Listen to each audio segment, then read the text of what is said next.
Hi students, the French Revolution and idea of a nation. First of all French revolution జరగటానికి major reason ఏంటనంటే French people ఏం చేశారంటే యుఎస్ఏకి help చేశారు. యుఎస్ఏకి ఎందుకు help చేశారంటే అప్పటికి యుఎస్ఏని కాలనైజ్ చేసిన బ్రిటిష్ వాళ్ళు యుఎస్ఏలో స్టాండర్డ్గా ఉంటున్నారు. ఓకే, యుఎస్ఏ నుంచి వాళ్ళని పంపించేసి వీళ్ళు ఒక నేషన్ని బిల్డ్ చేసుకోవాలని యుఎస్ఏ వాళ్ళు ఆ ఐడియాని ఇంప్లిమెంట్ చేస్తూ ఫ్రెంచ్ని హెల్ప్ అడిగారు. ఫ్రెంచ్ పీపుల్ హెల్ప్ చేయడానికి వెళ్ళి వాళ్ళ దగ్గర ఉండే ఆర్మీని యూజ్ చేశారు, వాళ్ళ దగ్గర ఉండే ట్రెజరీని యూజ్ చేశారు. ఓకే, ఎప్పుడైతే యుఎస్ఏకి సపోర్ట్ చేయడం స్టార్ట్ చేశారో French they automatically lose their treasury. అంటే ట్రెజరీ అనేది ఎంటీ అయిపోయింది. ఈ ఎంటీ అయిన ట్రెజరీ ఏదైతే ఉందో ఆ సిచ్యువేషన్లో Louis 16 become as a king. Okay, he become as a king when the treasury is empty. Treasury empty ఉన్నప్పుడు కింగ్ ఏం చేస్తాడు, అసలు ఇన్కమ్ని ఇంక్రీజ్ చేయాలి అని అనుకుంటాడు. ఆ ఇన్కమ్ని ఎలా ఇంక్రీజ్ చేద్దాం అనుకుంటాడు, ఫస్ట్ ఆఫ్ ఆల్ ట్యాక్సెస్ని ఇంపోజ్ చేద్దాం అని చెప్పి ఒక ఐడియాని ఒక ప్రపోజల్ని తీసుకొస్తారు. ఈ ప్రపోజల్ని తీసుకొచ్చి ఈ ఎస్టేట్స్లో పెడతాడు. అంటే అప్పటికి ఫ్రెంచ్ సొసైటీ అనేది 3 ఎస్టేట్స్ కింద డివైడ్ అవుతుంది. First estate, second estate, third estates. అంటే clergy, nobles and middle class కింద డివైడ్ అవుతుంది. ఈ 3 ఎస్టేట్స్ జనరల్ మీటింగ్ అంటే ఎస్టేట్ జనరల్ మీటింగ్కి పిలిచి దిస్ ఈజ్ మై ప్రపోజల్ అని చెప్పి అంటే చెప్తాడు. చెప్పంగానే ఆ టైంలో క్లర్గీకి ఒక ఓటు, నోబుల్కి ఒక vote, at the same time middle క్లాస్కి ఒక ఓటు ఇస్తారు. కానీ ఇక్కడ ఏంటంటే ట్విస్ట్, మిడిల్ క్లాస్ వాళ్ళు 600 రిప్రజెంటేటివ్స్ వెళ్తారు, కానీ క్లర్గీస్ అండ్ నోబుల్స్ 300 వెళ్తారు.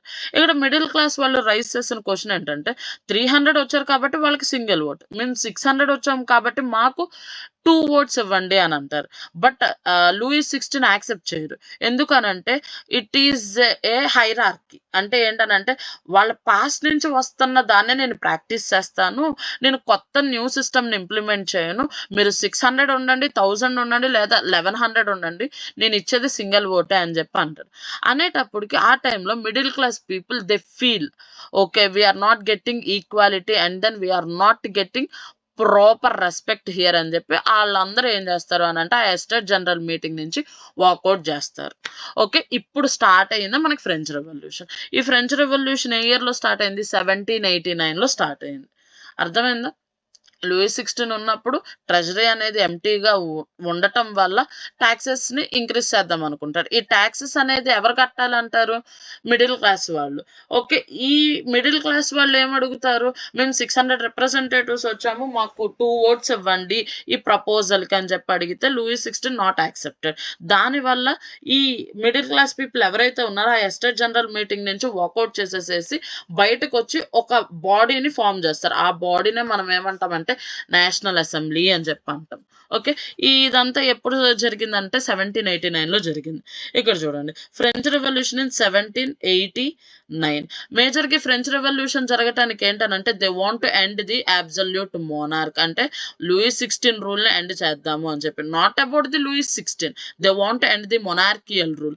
వాళ్ళు మొనార్కియల్ రూల్ని ఎండ్ చేసి దేన్ని స్టార్ట్ చేద్దాం అనుకుంటున్నారు, రిపబ్లికన్ గవర్నమెంట్ అండ్ డెమోక్రటిక్ గవర్నమెంట్ని ఎస్టాబ్లిష్ చేద్దాం అనుకున్నారు. Okay, and the political and constitutional changes that came in the awake of the French revolution to let the transfer of the sovereignty from the monarchy to a body of French citizens. అంటే ఏంటి, monarchial rule నుంచి దేన్ని build up చేద్దాం అనుకుంటున్నారు, democratic and republican గవర్నమెంట్ని build up చేద్దాము. అది కూడా they want to be give the people. Okay, overall whole and sole పవర్స్ని ఎవరికి ఇవ్వాలి అనుకుంటున్నారు, పీపుల్స్ హ్యాండ్లోకి ఇవ్వాలి అనేదే వాళ్ళ మేజర్ ఐడియా.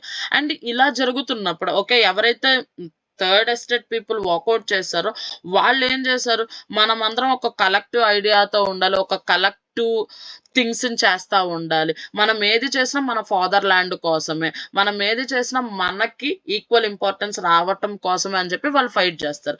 ఈ మన ఫాదర్ ల్యాండ్ అనేటప్పటికంటే their idea was about their fatherland, that is లా ప్యాట్రీ. అండ్ వాళ్ళు ఏమనుకుంటారు, మనం ఒక సిటిజన్ కింద, అంటే ఒక ఫ్రెంచ్లో ఒక సిటిజన్ కింద రావాలి.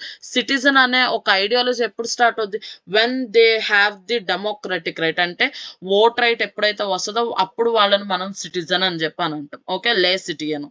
ఈ ఐడియాస్ అనేవి ఎస్టాబ్లిష్ అవ్వాలి అని అంటే they want a proper democratic country అని చెప్పి. ఓకే, ఆ టైంలో ఎవరైతే వాకౌట్ చేసేసారో ఈ థర్డ్ ఎస్టేట్ పీపుల్ వాళ్ళందరూ ఒక నేషనల్ అసెంబ్లీ అని చెప్పి ఒక బాడీని ఫామ్ చేస్తారు. ఈ నేషనల్ అసెంబ్లీ బాడీలో వాళ్ళు ఒక నేషనల్ ఫ్లాగ్ ని డిజైన్ చేస్తారు. At the same time national anthem ని డిజైన్ చేస్తారు అండ్ నేషనల్ ప్లెడ్జ్ డిజైన్ చేస్తారు. ఓకే, అంటే ఏంటనంటే they want to be motivate the people. మనకి ఇలా ఉంటుంటే మనకి ఎటువంటి బెనిఫిట్స్ రావట్లేదు, only the first estate and second estate people are getting the benefits అని చెప్పి they need to be raise their voice towards against to the king. ఇక్కడ చూడండి, French flag, a new French flag that is in the tricolor and was chosen to replace the former royal standard. Okay, and ఈ estate general ఏదైతే ఉందో దాన్ని elected representative body కింద form అయ్యి దాన్ని ఏం చేశారు, నేషనల్ అసెంబ్లీ కింద నేమ్ పెట్టారు. ఓకే, ఈ నేషనల్ అసెంబ్లీ ఏం చేసింది, న్యూ హ్యామ్స్ ని ఓట్స్ ని కంపోజ్ చేసింది. ఓకే, అండ్ ఇదంతా ఈ సైడ్ ఉండగా they wants to build administrative system, అంటే ఒక సెంట్రలైజ్డ్ అడ్మినిస్ట్రేటివ్ సిస్టమ్ ని బిల్డ్ చేసింది.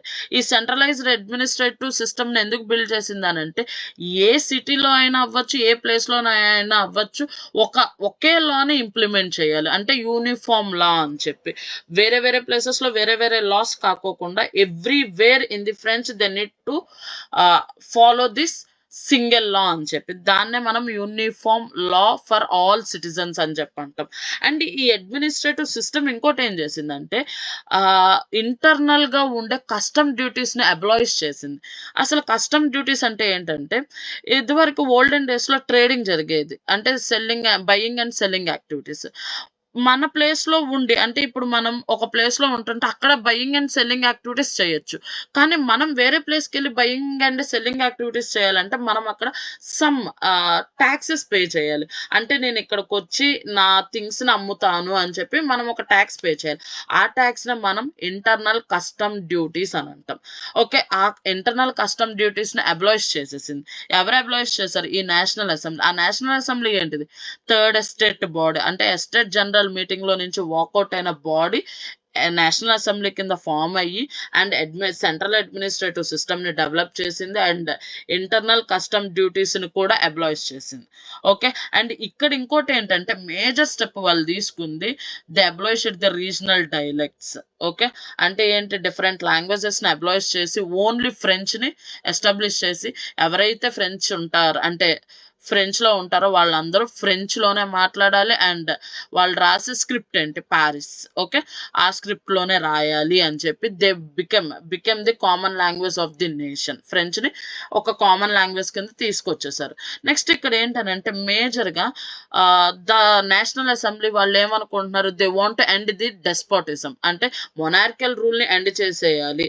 What ever the monarch decision అదే ఫైనలైజ్ అవుతుంది, మనం ఆ రూల్ ని ఎండ్ చేయాలి అని చెప్పి ఈ నేషనల్ అసెంబ్లీ బాడీ వాళ్ళు ఏమనుకుంటున్నారు, ఇలా మనం ఇది ఏంటంటే ఈ డెస్పోటిజం ని ఎండ్ చేయాలి అని చెప్పి వీళ్ళకి సపోర్ట్ చేస్తూ కొంతమంది students and other members of educated middle class వాళ్ళు ఒక క్లబ్ ని ఫామ్ చేశారు. Okay, that club is called as a Jacobian club. ఈ క్లబ్ ఏంటనంటే మేజర్ గా they always fight for the people wants people needs ని ఫుల్ఫిల్ చేయటం కోసమే ఈ క్లబ్ అనేది రన్ అవుతూ ఉంటుంది. అండ్ ఈ క్లబ్ యాక్టివిటీస్ అనేవి మేజర్ గా ఏంటంటే ఫ్రెంచ్ ఆర్మీస్ ఎక్కడైతే ఉంటున్నాయో అక్కడ నుంచి, అంటే వాళ్ళు ఆ ఫ్రెంచ్ ఆర్మీస్ ని మేజర్ గా ఆ ప్లేసెస్ లో నుంచి తీసుకెళ్లి ఒక నేషన్ ని బిల్డ్ చేయాలి అని చెప్పి. ఓకే, నెక్స్ట్ ఈ మ్యాప్ చూడండి, మనకి ఎక్కువగా ఈ మ్యాప్ నుంచి ఎటువంటి క్వశ్చన్స్ అడుగుతారని అంటే which countries sharing the boundary with Russian Empire and which countries sharing the boundary with France and which countries shared the boundaries with the Spain. And మనకి simple గా అడగాలి అని అంటే which continent this map represents అని కూడా అడగచ్చు. Okay, ఏ continent అండి, European continent. Okay, next చూడండి, ఇదంతా ఇలా ఉండగా నెక్స్ట్ ఏంటనంటే జకోబియన్ రూల్ ని ఎండ్ చేసేసిన తర్వాత, అంటే జకోబియన్ రూల్ స్టార్ట్ అయింది డెమోక్రసీని ఎస్టాబ్లిష్ చేయడానికి. ఓకే, కానీ జకోబియన్ రూల్ ఎండ్ అయిపోయింది బికాస్ ఆఫ్ మాక్సిమిలియన్ రోబోస్పియర్ చేసిన ఒక థింగ్స్ వల్ల. ఆ తర్వాత ఒక మిలిటరీ పర్సన్ ఫ్రెంచ్‌లో ఉండే పవర్స్‌ని టేక్ ఓవర్ చేశారు. ఆ పర్సన్ ఎవరు అనంటే Napoleon. Okay. He is a military person. And ఈయనేం చేశాడు ఓవరాల్‌గా ఫ్రాన్స్‌లో అప్పుడు వరకు ఉండే డెమోక్రసీని ఎండ్ చేసేసేసి again he came back to the monarchial రూల్‌ని రిటర్న్ చేశాడు ఫ్రాన్స్‌కి. Okay. He destroyed the democracy in the France. ఫ్రాన్స్‌లో డెమోక్రసీని ఎండ్ చేసేసేసి ఓవరాల్‌గా మళ్ళీ మొనార్కీలోకి తీసుకెళ్ళిపోయాడు. అండ్ ఆయన ఆ టైంలో అంటే he is also he implemented some modernised techniques. అంటే న్యూ మెజర్‌మెంట్స్‌ని తీసుకొచ్చాడు. న్యూ సిస్టమ్‌ని ఇంప్లిమెంట్ చేశాడు. ఈ న్యూ సిస్టమ్‌ని అండ్ న్యూ మెజర్‌మెంట్స్‌ని తీసుకురావటం వల్ల ఈయన వచ్చిన టైంనే మనం సివిల్ కోడ్ అని అనేవాళ్ళం. ఓకే. అండ్ దాన్నే మనం నెపోలియనిక్ కోడ్ అని కూడా అనేవాళ్ళం. నెపోలియనిక్ కోడ్ ఆఫ్ 1804 అని చెప్పి. ఓకే. ఈ కోడ్ ఏం చేస్తుందంటే this code was exported to the regions under the French control. ఏం చేస్తుంది ఏవైతే ఫ్రెంచ్ కంట్రోల్‌లో ఉంటున్నాయో ఆ కంట్రీస్‌లో ఉండే పీపుల్ అందరిని ఈక్వల్ ఇంపార్టెన్స్ ఇస్తున్నారు. అట్ ది సేమ్ టైమ్ అందరికి ఒకే లాని అట్ ది సేమ్ టైమ్ ఎవరైతే మిస్టేక్ చేశారో రిచ్ పూర్ డిఫరెన్స్ లేకోకుండా అందరిని ఈక్వల్ వేలో ట్రీట్ చేస్తున్నారు. ఓకే. అండ్ ఈ నెపోలియనిక్ కోడ్ ఇంకోటి ఏం చేసిందనంటే ఇట్ అబ్లాయిష్డ్ ది ఫ్యూడల్ సిస్టమ్. అంటే ల్యాండ్ లార్డ్ సిస్టమ్ ఎండ్ చేసేసింది. నెక్స్ట్ పీసెంట్స్ ఫ్రమ్ ది సెర్ఫ్డమ్స్ అంటే బానిసత్వం నుంచి రిమూవ్ చేసేసింది. ఓకే. ఇదంతా ఎవరు చేశారు? నెపోలియన్ చేశాడు under the Napoleonic code. And transport and communication system were improved. అంటే నెపోలియన్ టైంలో మోడర్నైజ్డ్ వే అంటే ఇదే. ట్రాన్స్‌పోర్ట్‌ని, కమ్యూనికేషన్ సిస్టమ్‌ని ఎక్కువగా ఇంప్రూవ్ చేశారు. నెక్స్ట్ ఇలాంటి డెవలప్‌మెంట్ జరుగుతున్న ఫ్రెంచ్‌లో నెపోలియన్ టైంలో మనకి మోడర్నైజేషన్ జరిగింది. And transport and then communication system అనేది ఇంప్రూవ్ అయింది. అండ్ ఇలాంటి చేంజెస్ అనేది ఎక్కువగా ఫ్రెంచ్‌లో చూసాం. ఓకే. అంటే ఫ్రాన్స్‌లో చూసాం.